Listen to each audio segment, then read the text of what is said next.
Tanggal 22 Juni 2020, Kota Jakarta genap berusia 493 tahun, atau 332 tahun lebih muda dari Kota Banda Aceh atau 805 tahun.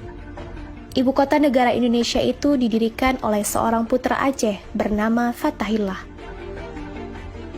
Yang ternyata, kontribusi Aceh untuk RI bukan hanya menyumbangkan 2 pesawat terbang dan kapal laut sebagai modal awal Indonesia ketika baru merdeka atau bahasa Pase yang dijadikan lingua franca, tapi juga mendirikan ibu kota negara ini. Nama Indonesia masih ada, pada dunia internasional juga disuarakan lewat suara radio Rimba Raya, yang saat itu Indonesia sudah dikepung kembali oleh Belanda dalam agresi kedua. Belum lagi putra Aceh, Markam menyumbang 27 kg emas di atas puncak Monas yang kini jadi kebanggaan kota Jakarta.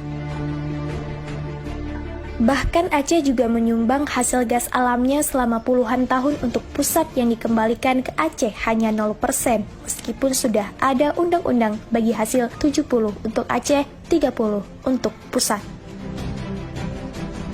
Dalam referensi lain, kota Jakarta didirikan pertama sekali oleh Ahmad Fathahillah, putra Aceh asal kerajaan Pasai, Aceh Utara, yang hijrah ke Tanah Jawa pada awal abad ke-15 Masehi.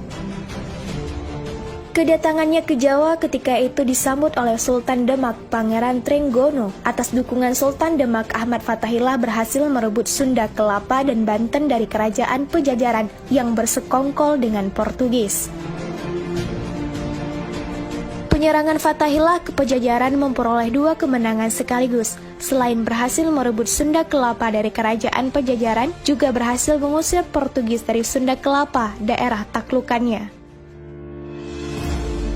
Atas kemenangan inilah, pada tahun 1527 Masehi, Fathahillah diangkat menjadi Bupati Sunda Kelapa oleh Sultan Demak. Dalam tahun itu pula, tanggal 22 Juni 1527, Fathahillah mengubah nama Bandar Sunda Kelapa menjadi nama Jayakarta, yang kemudian disingkat menjadi Jakarta, yang mengandung makna kota kemenangan.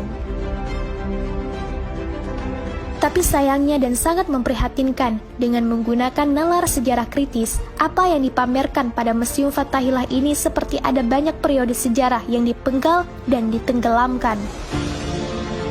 Sebab sejarah Jakarta yang diinformasikan dan dipamerkan hanyalah informasi masa prasejarah hingga masa kolonial. Tidak adanya kita temukan periode sejarah Jayakarta semasa Fathahillah. Periode sejarah Fathahillah dihilangkan, terlihat dilompatkan dari zaman prasejarah, zaman Hindu-Buddha, langsung ke zaman Batavia di bawah kolonial Belanda. Perubahan-perubahan nama Jayakarta menjadi Batavia pada 14 Maret 1621. Ketika itu Belanda berhasil menguasai Bandar Jayakarta, nama yang diberikan oleh Fathahillah 22 Juni 1527.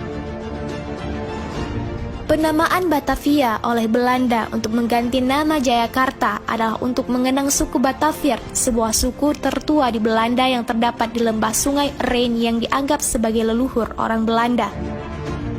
Di sini sangatlah jelas antara penamaan Jayakarta yang diberikan Fathahillah pada Sunda Kelapa 22 Juni 1527 dengan menggantikan nama Batavia oleh Belanda untuk Jakarta 14 Maret 1621.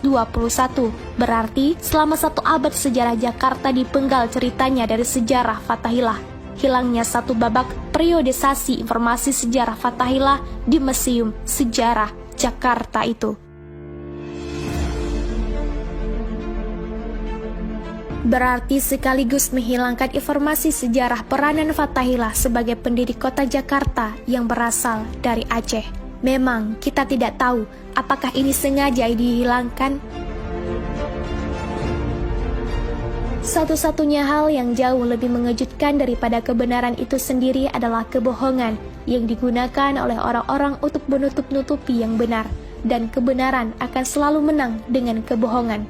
Saya Almunadia, sampai jumpa di episode kedua.